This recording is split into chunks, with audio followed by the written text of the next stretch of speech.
boa noite. Eu sou William Galvão e começa agora o Jornal da Justiça desta quarta-feira, 26 de julho. Ministro Alexandre de Moraes suspende ação que reconhece vínculo empregatício entre motorista e aplicativo de transporte. Para o ministro, a decisão do TRT da Terceira Região está em desacordo com o entendimento do Supremo, que reconhece formas alternativas à relação de emprego. Esse é um dos destaques de hoje. E você acompanha também nesta edição. Ministro do STF determina que mulher trans pode cumprir pena em presídio feminino, mesmo sem cirurgia de redesignação sexual.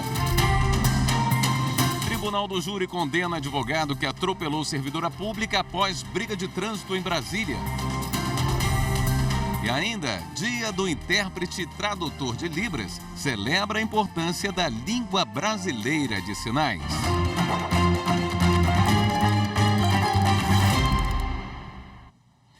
Em decisão liminar, o ministro do Supremo, Luiz Roberto Barroso, determinou que uma mulher trans pode cumprir pena em presídio feminino, mesmo sem ter passado pela cirurgia de redesignação sexual. Repórter Viviane Novaes tem os detalhes.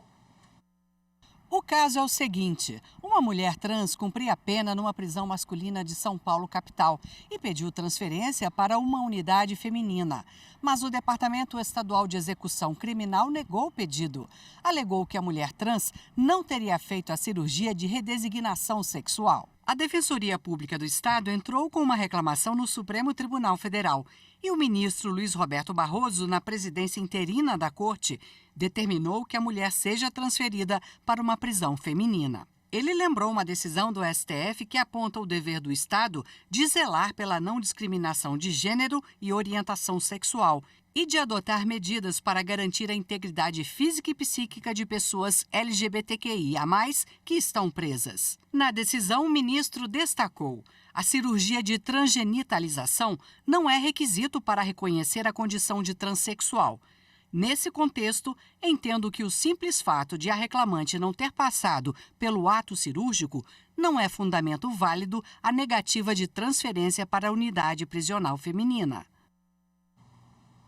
O Procurador-Geral da República, Augusto Aras, está questionando no Supremo uma resolução da Assembleia Legislativa do Maranhão que prevê a eleição da mesa diretora para o segundo biênio do primeiro ano da legislatura. Aras alega que a autonomia dos estados para decidir o momento das eleições para o comando do Poder Legislativo é limitada pela Constituição Federal e deve haver contemporaneidade entre pleito e mandato. Segundo ele, a regra também facilita a perpetuação de determinado grupo na cúpula do Legislativo em afronta ao princípio da alternância de poder político. A ação foi distribuída ao ministro Luiz Fux. O Supremo Tribunal Federal suspendeu uma decisão da Justiça do Trabalho que reconheceu o vínculo empregatício de um motorista de aplicativo. Daniela Ramalho. O ministro do Supremo Tribunal Federal, Alexandre de Moraes, verificou que a decisão do Tribunal Regional do Trabalho de Minas Gerais destoa da jurisprudência do Supremo. Na decisão, o ministro diz que é possível assentar que a posição reiterada da Corte se consolidou no sentido da permissão constitucional de formas alternativas da relação de emprego. A ação trabalhista em questão trata do reconhecimento de vínculo de emprego de motoristas de aplicativo. A empresa alegou que o TRT desrespeitou decisões do STF e argumentou que não há um contrato direto entre ela e os motoristas parceiros, já que a relação entre a empresa e os motoristas deve ser considerada como civil, sem vínculos empregatícios, já que a empresa funciona como uma plataforma tecnológica de intermediação de serviços de transporte. A concessão de medida liminar suspende temporariamente o processo trabalhista em questão até que o mérito seja julgado. A presidente do Supremo Tribunal Federal e do Conselho Nacional de Justiça, ministra Rosa Weber, cumpriu a agenda na Bahia, onde lançou um novo mutirão processual penal. A ministra participou do lançamento de projetos de ressocialização nas unidades prisionais do Estado, como o Virando a Página e Amor. Ela também assistiu ao lançamento do primeiro livro escrito por reeducandos, participou da roda de leitura e da cerimônia de casamento coletivo, promovida pelo projeto Amor, Fonte Transformadora do Destino. Rosa Weber também se reuniu com lideranças quilombolas da Bahia. No próximo bloco, advogado é condenado por atropelar servidora pública após briga de trânsito em Brasília. Voltamos em instantes.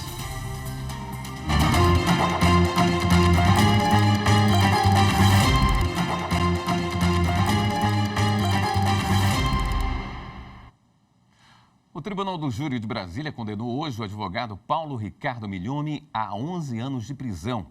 Ele atropelou a servidora pública Tatiana Matsunaga depois de uma briga de trânsito em agosto de 2021. Os detalhes com o repórter Renato Rosa.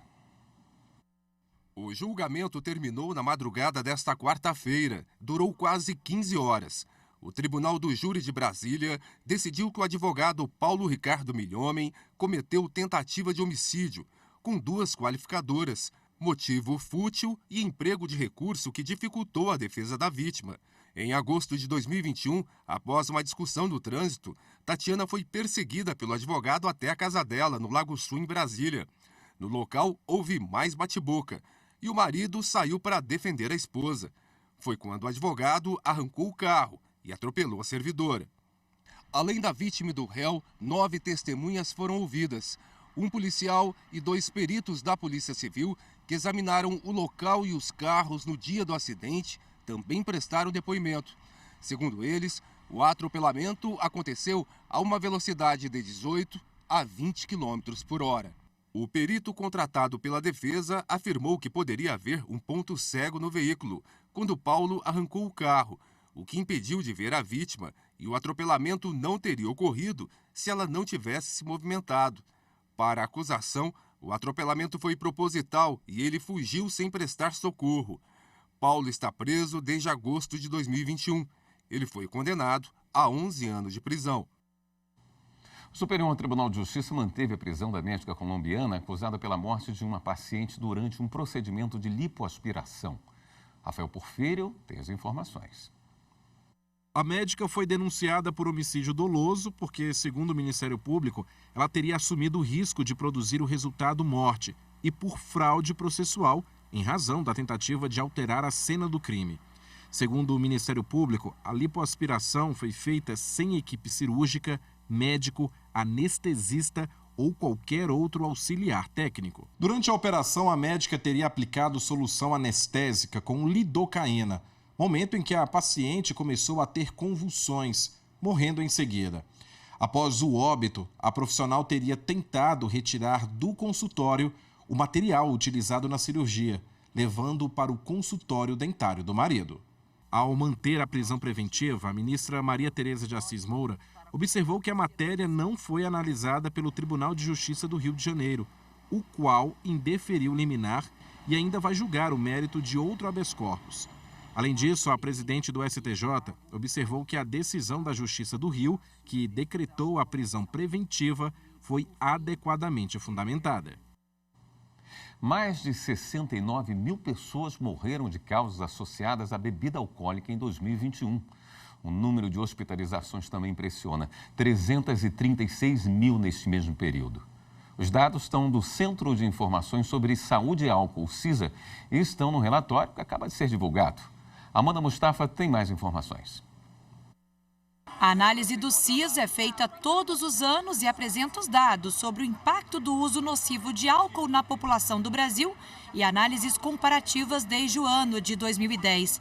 O panorama divulgado hoje aponta que houve queda no número de mortes totalmente atribuíveis ao álcool em 2021, depois do período de pico registrado durante 2020, primeiro ano da pandemia de Covid-19. No geral, os dados apontam para uma queda das mortes, menos 4,8%, e das internações, menos 8,8%, atribuíveis ao álcool, quando comparadas às taxas por 100 mil habitantes entre 2010 e 2021. Entre os homens, a diminuição é ainda maior, de menos 8% e menos 13%, respectivamente. Mas, no caso das mulheres, o registro é de crescimento tanto dos óbitos, 7,5%, quanto das hospitalizações, com alta de 5%. A socióloga e coordenadora do CISA diz que os dados reforçam a necessidade de se avançar em políticas públicas para entender por que as mulheres estão bebendo de forma mais prejudicial. A edição deste ano mostrou uma queda importante das mortes e internações atribuíveis ao álcool, tanto na população geral quanto entre homens, entre os anos de 2010 e 2021. Porém, entre as mulheres, esse cenário é de aumento. Embora os homens continuem sendo as maiores vítimas, é urgente a elaboração de medidas voltadas para conscientizar e prevenir o uso nocivo de álcool entre as mulheres. No Brasil, a Lei Seca é conhecida por reduzir a tolerância no nível de álcool no sangue de condutores de veículos. A sanção da lei, que em 2023 completa 15 anos, provocou importantes mudanças nos hábitos da população brasileira sobre beber e dirigir. A publicação do Centro de Informações está disponível de forma gratuita no site do CISA e traz ainda pesquisa qualitativa sobre a percepção dos jovens sobre o consumo de álcool e sobre o perfil do consumidor de álcool brasileiro, com recortes como religião, classe social e raça, além de dossiê com dados inéditos sobre os acidentes de trânsito por uso de álcool no país. A Sala de Reintegração Social no escritório de Cuiabá foi inaugurada com a presença da presidente do STF, a ministra Rosa Weber, e da presidente do Tribunal de Justiça de Mato Grosso, desembargadora Clarice Claudino da Silva. A repórter Maritza Fonseca acompanhou. A presidente do Supremo Tribunal Federal, ministra Rosa Weber, chegou no aeroporto Marechal Cândido Rondon, em Várzea Grande, por volta das 10 horas da manhã. Recepcionada pela presidente do Tribunal de Justiça de Mato Grosso, desembargadora Clarice Claudino da Silva, a comitiva seguiu para cumprir a agenda de compromissos em Cuiabá, que teve início na Fundação Nova Chance, no bairro Boa Esperança. Com a presença da ministra e demais autoridades, foi inaugurada a Sala de Reintegração Social, que começa a funcionar na FUNAC. Para acolher de forma mais humana, né?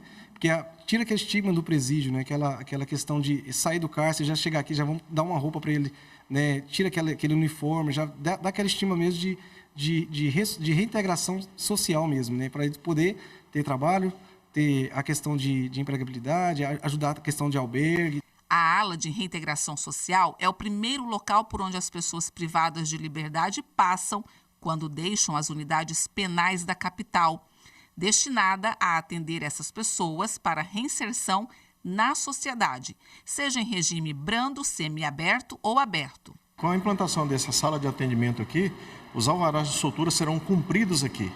Então a gente já vai mapear os presos que receberão alvará de soltura, ele vai ser trazido até essa estrutura aqui e a gente vai dar essa assistência para ele não fique perambulando pelas ruas. Instrumento que vai auxiliar no trabalho desenvolvido pelo Escritório Social de Cuiabá. A gente vai conseguir esse encaminhamento primário. Então, ele passa por aqui, vem na unidade penal direto para cá, daqui a gente já encaminha ele para uma rede de atendimento e de apoio emergencial. Aí depois, o Sócio Social continua fazendo um trabalho com ele, né, caso ele demande, porque o Sócio Social é adesão voluntária, a gente oferece nossos serviços e eles são benquistos, eles voltam para a gente porque eles estão sendo bem recebidos. Também em Cuiabá, integrantes do Poder Judiciário de Mato Grosso participam de um evento sobre mediação extrajudicial no ramo empresarial. O foco foi a capacitação de profissionais que atuam na reestruturação de empresas por meio da técnica da mediação. A reportagem é de Fernanda Fernandes.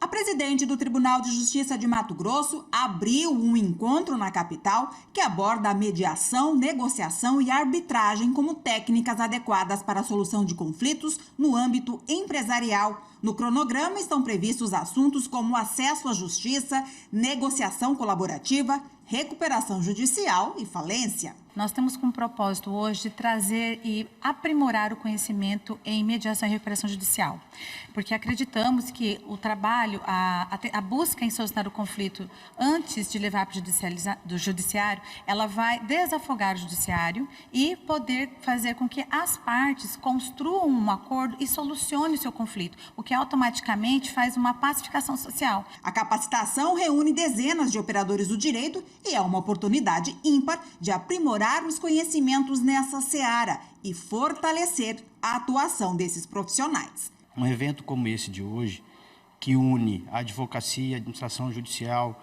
magistrados, assessores, muito salutar no sentido de conscientizar do uso correto dessas ferramentas que vem, inclusive, a desafogar o Poder Judiciário. A desembargadora Clarice Claudino da Silva, que atua na área de pacificação há décadas, lembrou que alguns dos desafios enfrentados pelas empresas em processo de reestruturação são a morosidade, altos custos e o desgaste emocional, além dos impactos negativos na imagem corporativa. Obstáculos que podem ser superados por meio da adoção da mediação. Muito mais fácil e mais eficiente uma mediação extrajudicial antes da propositura de um processo na justiça.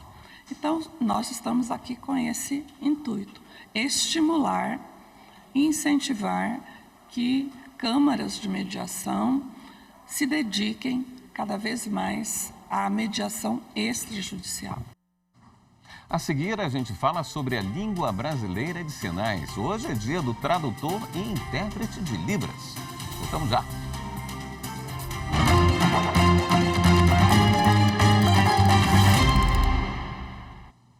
Hoje, 26 de julho, é o Dia Nacional do Tradutor e Intérprete da Língua Brasileira de Sinais, Libras. A data busca divulgar o trabalho desse profissional e a importância da garantia de direitos linguísticos e de acessibilidade. Além de divulgar a importância desse tema, o programa Revista Justiça da Rádio Justiça inovou e passou a traduzir as entrevistas em Libras ao vivo. Tudo pode ser acompanhado pelo canal da Rádio e TV Justiça no YouTube. Confira na reportagem de Fernanda Porto. A língua de sinais começou a ser usada no Brasil desde a época da colonização. Mas, apesar de todo esse tempo, a língua brasileira de sinais ainda precisa ser mais difundida na nossa sociedade, como explica a mestre em estudos da tradução da Universidade de Brasília, Luciana Marques. Ainda é um espaço que está em crescimento, acredito que há muito por fazer, mas acredito também que já foi feito grande. Quando a gente compara com outros países, a gente pensa que o Brasil está sempre por último e não. Na verdade, o Brasil está um pouco à frente, demanda de outros no que tange à acessibilidade. Mas para a comunidade surda, a gente vê ainda uma falta, a gente espera que melhore. No Brasil, segundo o IBGE, existem mais de 10 milhões de pessoas com algum tipo de deficiência auditiva. E o Dia Nacional do Tradutor e Intérprete de Libras, além de ressaltar a importância desse profissional, também destaca a importância da garantia dos direitos linguísticos e de acessibilidade. A gente tem visto um avanço muito grande das instituições públicas, notadamente dentro do Poder Judiciário. O Supremo Tribunal Federal sempre foi um precursor nessa área, de botar o profissional de Libras ali dentro, simultaneamente à sessão, para que as pessoas que se enquadram na comunidade surda possam também ter acesso, serem incluídas nesse linguajar jurídico. A profissão de tradutor e intérprete de Libras é regulamentada desde 2010. O profissional precisa ter habilidade de interpretar por meio de sinais e de forma simultânea a língua portuguesa. A língua ela é imprescindível, né? A comunicação que está acontecendo porque temos uma língua envolvida. A Libras não é diferente. Precisamos aprendê-la desde tenra idade para que possamos ter contato com todos de uma maneira igualitária, para que possamos estar em harmonia como humanos que dependem uns dos outros, para que tenhamos uma comunicação assertiva. E para colaborar com a divulgação da linguagem de sinais, o programa Revista Justiça, feito ao vivo na manhã de hoje pela Rádio Justiça, além de falar sobre a importância do tema, inovou, traduzindo as entrevistas em Libras ao vivo, acompanhadas pelo público através do canal da Rádio e TV Justiça no YouTube. A tradução audiovisual é um espaço grande de atuação do tradutor, do intérprete e gera informação, né? Faz com que as pessoas saibam seus direitos e possam exercer sua cidadania. O Museu da Memória do Judiciário, guardião da história da Justiça Mineira, vai passar por reforma a partir do mês que vem. Documentos, objetos e imagens dos 150 anos do Tribunal de Justiça de Minas Gerais já estão sendo guardados com todo cuidado, como mostra a repórter Kátia Matos. As obras de restauração do Palácio da Justiça devem começar em agosto. as visitações já foram suspensas. A expectativa é de que tudo fique pronto em cerca de 2 anos. Desde o início deste mês, está sendo feita uma preparação para o início da reforma. Todo o mobiliário, as obras de arte tombados pelo patrimônio histórico de Minas e de Belo Horizonte estão sendo cuidadosamente embalados e vão ficar guardados até o fim da reforma. O que não pode ser transportado é isolado para não sofrer nenhum tipo de dano. Só este quadro mede 2,80 metros de largura por 3,90 de altura, um peso de 300 quilos. Foi preciso usar a força de 6 homens para levantá-lo. Aqui temos um grande acervo museal, aproximadamente 5.000 peças, tá? Um grande mobiliário, tudo recolhido durante séculos nas comarcas e aqui da própria capital. O primeiro Tribunal de Justiça de Minas Gerais foi erguido em Ouro Preto, no fim do século XIX, e na época era denominado Tribunal da Relação.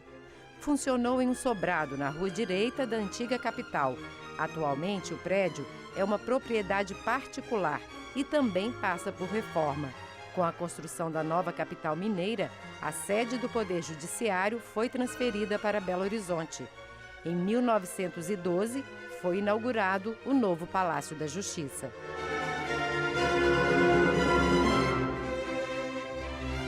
Depois de 46 anos de funcionamento, foi executada a primeira grande reforma. As obras duraram 6 anos e em janeiro de 1964, o palácio foi reinaugurado. Com o expressivo aumento das audiências, julgamentos e demais serviços, o Tribunal de Justiça foi transferido em 2016 para um prédio moderno e bem maior, no alto da Avenida Afonso Pena. Hoje, o antigo palácio guarda a memória do Judiciário Mineiro. Aqui, cada detalhe conta uma história, desde a arquitetura da construção, passando pelo mobiliário, até as grandiosas obras de arte. É como se fosse um museu vivo. Os esmagadores, eles transitavam por aqui, faziam audiências, a gente tinha um público grande e aqui a emoção acontecia, o julgamento acontecia. E essas lembranças, essas memórias guardadas aqui são todas refletidas nesses materiais, e nesses objetos e nessas memórias que a gente tem aqui dentro. A revitalização vai manter as características originais do palácio e, ao mesmo tempo, modernizar o espaço para atender um público ainda maior. Um museu mais interativo, com um conteúdo muito informativo, para atender todo tipo de público. E o Tribunal de Justiça de Minas Gerais continuar sendo vanguarda e continuar sendo reconhecido como um poder que cuida, protege, conserva, preserva e restaura o seu patrimônio cultural. Estamos aí esse ano de 2023 completando o Sesc Centenário de criação da segunda instância. E a reforma desse icônico prédio que simboliza a justiça vai trazer benefícios não só para a capital de Belo Horizonte, como para todas Minas Gerais. Mesmo com as visitas suspensas, é possível conhecer a memória do Judiciário Mineiro. Tudo está reunido no site museudojudiciariomineiro.com.br.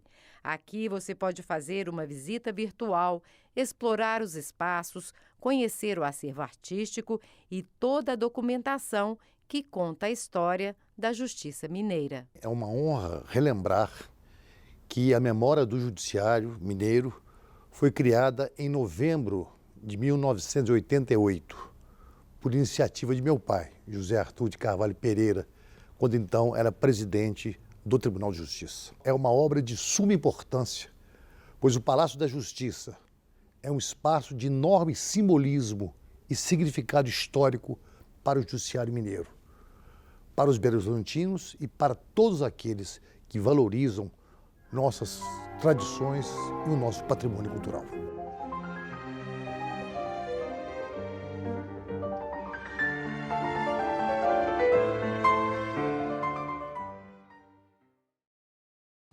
Essa edição do Jornal da Justiça fica por aqui.